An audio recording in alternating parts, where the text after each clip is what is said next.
नमस्कार दोस्तों, स्वागत है आप सभी का आज के पोस्ट मार्केट एनालिसिस वीडियो में। दोस्तों फाइनली आज अगस्त की एक्सपायरी आज हो गई और इस फाइनेंशियल ईयर 2026-27 में 24,000 के ऊपर एक्सपायरी हुई है। अगस्त में ट्रेडर्स को पैसा बनाने का मौका तो नहीं मिला, वो चाहे इंडिया का रीजन कह लो या चाहे कुछ भी कह लो।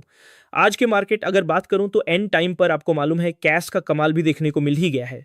और कैश का कमाल क्या था तो आपको पता है, Reliance Industries, ICICI Bank, Bharti Airtel जैसे बड़े स्टॉक्स का था, जिसके चलते आज निफ्टी 24,300 के भी ऊपर अराउंड 24,334 के आसपास क्लोजिंग देता हुआ दिखाई दिया है।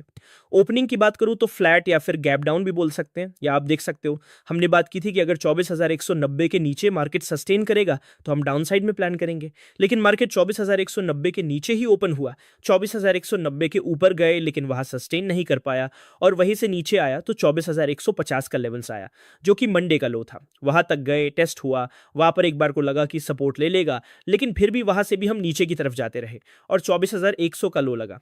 24,100 वाले पुट राइटर ने सपोर्ट दे दिया और वहीं से वापस मार्केट ऊपर आता है। तो देखो पिछले दिन के लो के ऊपर जाएंगे तो वहां 24,190 क्या बन गया, रेसिस्टेंस बन गया। फिर से मैं डाउन साइड में मूव आया, लेकिन जब मार्केट ने मूव किया तब 2 बजे के बाद क्या हुआ, सडनली 150 पर अपसाइड का एक अच्छा खासा एक ही कैंडल ने मूव दिया। उसके बाद थोड़ा कंसोलिडेट किया, लेकिन जब ये आपको मालूम चल गया कि 24,150 के ऊपर है और आपको मालूम है कि 2 भी बज चुके हैं, तो आपको ये समझ जाना चाहिए था कि यहां से एक अपसाइड का मूव अच्छा खासा आ सकता है।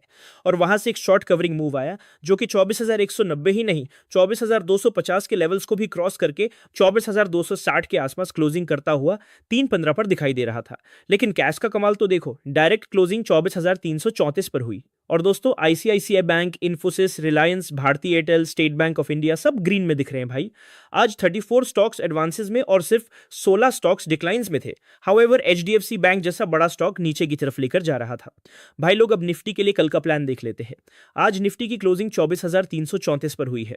कल अप साइड में सबसे पहले 24,334 को क्रॉस करके सस्टेन करना इंपॉर्टेंट है। अगर मार्केट 24,334 के ऊपर एक्सेप्ट करता है तो 24,400 का नेक्स्ट लेवल रहेगा। 24,400 क्रॉस हुआ तो 24,450, उसके बाद 24,500, और अगर 24,500 के ऊपर भी प्रॉपर सस्टेन मिल गया तो 24,550 तक के लेवल्स देखने को मिल सकते हैं।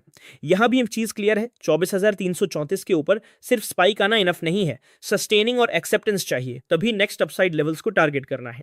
अगर 24,334 के ऊपर सस्टेन नहीं मिलता और मार्केट वापस नीचे आता है तो डाउन साइड में 24,280 पहला इंपॉर्टेंट लेवल रहेगा। 24,280 ब्रेक हुआ तो 24,250, 24,250 के नीचे आते ही 24,150 इंपॉर्टेंट सपोर्ट बनेगा। 24,150 भी ब्रेक हुआ तो 24,100 का लेवल टेस्ट हो सकता है और 24,100 के नीचे वीकनेस और इंक्रीज हो सकती है और 24,050 जोन दोबारा टेस्ट हो सकता है। इसलिए निफ्टी में कल का कंप्लीट रेंज बहुत क्लियरली डिफाइंड है और एक इंपॉर्टेंट फैक्टर कल क्रूड ऑयल भी रहेगा। आज का फाइनल मूव सिर्फ कैश बाइंग की वजह से नहीं था, क्रूड ऑयल का मूव भी मार्केट सेंटीमेंट के लिए इंपॉर्टेंट रहा, इसलिए कल निफ्टी के लेवल्स के साथ क्रूड को भी मॉनिटर करना है। भाई लोग, अब बात करते हैं बैंक निफ्टी की। मैंने 57,600 को इंपॉर्टेंट रेजिस्टेंस रखा था। मार्केट 57,600 के ऊपर गया, लेकिन वहां कंटिन्यूसली 2 कैंडल्स क्लोज नहीं कर पाई, इसलिए प्रॉपर ब्रेकआउट कंफर्म नहीं हुआ। नीचे 57,400 को हमने इंपॉर्टेंट सपोर्ट बताया था और ये लेवल पूरे सेशन में सपोर्ट देता रहा। अगर 57,400 ब्रेक होता तो 57,230 तक का डाउनसाइड पॉसिबल था।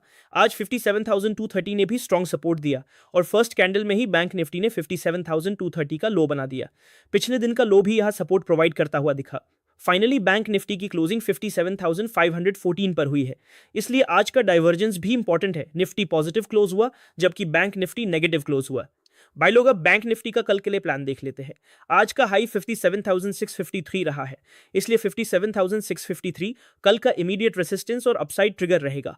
अगर मार्केट 57,653 के ऊपर जाता है, सस्टेन करता है और ब्रेकआउट होल्ड करता है तो नेक्स्ट लेवल 57,780 रहेगा। 57,780 क्रॉस हुआ तो 57,900, और अगर 57,900 भी क्रॉस हो गया तो 58,000 तक के लेवल्स पॉसिबल है। लेकिन यहां भी ब्रेकआउट को तभी वैलिड मानना है जब प्राइस लेवल के ऊपर सस्टेन करें। अगर 57,650 के नीचे रिजेक्शन मिलता है तो अपसाइड चेज नहीं करनी है। डाउन साइड में 57,400 अभी भी सबसे इंपॉर्टेंट सपोर्ट है, इस लेवल में कोई मेजर चेंज नहीं है। 57,400 ब्रेक होता है तो आज का लो 57,230 टेस्ट हो सकता है। 57,230 ब्रेक हुआ तो 57,100 का लेवल आएगा और 57,100 के नीचे 57,000 तक का डाउन साइड पॉसिबल है। बैंक निफ्टी में 57,400 के नीचे वीकनेस और 57,653 के ऊपर स्ट्रेंथ। कल का ब्रॉड सेटअप इतना सिंपल रहेगा। और क्योंकि आज बैंक निफ्टी के कंपैरिजन में वीक क्लोज हुआ है, कल ये देखना इंपॉर्टेंट होगा कि बैंक निफ्टी भी निफ्टी की स्ट्रेंथ को कंफर्म करता है या नहीं। अगर निफ्टी ऊपर जा रहा है लेकिन बैंक निफ्टी 57,650 रिक्लेम नहीं कर पा रहा, तो अपसाइड में कॉशन रखना होगा। भाई लोग, अब बात करते हैं सेंसेक्स की। 77,200 पिछले दिन का लो था और इस लेवल ने स्ट्रॉन्ग सपोर्ट दिया। जैसे ही सेंसेक्स 77,200 के ऊपर सस्टेन करने लगा, अपसाइड में 77,550 और उसके बाद 77,650 के लेवल्स देखने को मिले। मेरे हिसाब से 77,550 को ज्यादा इंपॉर्टेंस देनी चाहिए, क्योंकि 3:15 के अराउंड एक्चुअल मार्केट क्लोजिंग इसी जोन में थी। बाद में कैश मार्केट के मूव की वजह से फाइनल क्लोजिंग और ऊपर दिखी। भाई लोग, अब कल के लिए लेवल्स को प्रॉपर्ली मार्क कर लेते हैं। सेंसेक्स का आज का हाई 77,656 है और क्लोजिंग भी इसी के आसपास हुई है, इसलिए 77,656 को रिस्पेक्ट करना है। जब तक इसके ऊपर ब्रेकआउट और सस्टेन नहीं मिलता, तब तक फ्रेश अपसाइड को अग्रेसिवली नहीं देखना है।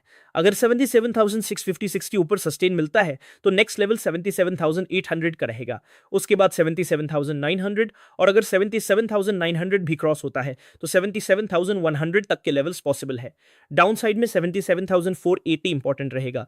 अगर 77,480 के नीचे मार्केट सस्टेन करना स्टार्ट करता है तो वीकनेस वापस आ सकती है और नेक्स्ट लेवल 77,350 रहेगा। 77,350 ब्रेक हुआ तो 77,250, उसके नीचे 77,100, और अगर 77,100 भी ब्रेक हो गया तो सेंसेक्स दोबारा 77,000 को टेस्ट कर सकता है। और दोस्तों, अगर आपको लाइव मार्केट में मेरे ट्रेड्स चाहिए तो मेरा वीआईपी ग्रुप ज्वाइन कर सकते हो। वीआईपी ग्रुप ज्वाइन करने के लिए डिस्क्रिप्शन में दिए गए लेमन के लिंक पर क्लिक करके अपना अकाउंट ओपन करो और एक F&O ट्रेड ले लो। ट्रेड कंप्लीट होने के बाद मुझे उसका स्क्रीनशॉट शेयर कर देना, उसके बाद मैं आप सभी को अपने वीआईपी ग्रुप में ऐड कर दूंगा। अगर आप लाइव मार्केट में मेरे ट्रेड्स और रियल टाइम अपडेट्स के साथ ट्रेड करना चाहते हो तो डिस्क्रिप्शन में दिए गए लेमन लिंक से अकाउंट ओपन करके वीआईपी ग्रुप का पार्ट बन सकते हो। तो जल्दी से अकाउंट ओपन कर लो, लिमिटेड टाइम के लिए है ये ऑफर। भाई लोग, आज का पोस्ट मार्केट एनालिसिस यही तक। अगर आपको वीडियो पसंद आया हो तो वीडियो को लाइक करना, कमेंट में बताना आपको वीडियो कैसा लगा और चैनल को सब्सक्राइब कर लेना। मैं मिलता हूं आप सभी से कल प्री मार्केट रिपोर्ट में। तब तक के लिए जय हिंद, जय भारत।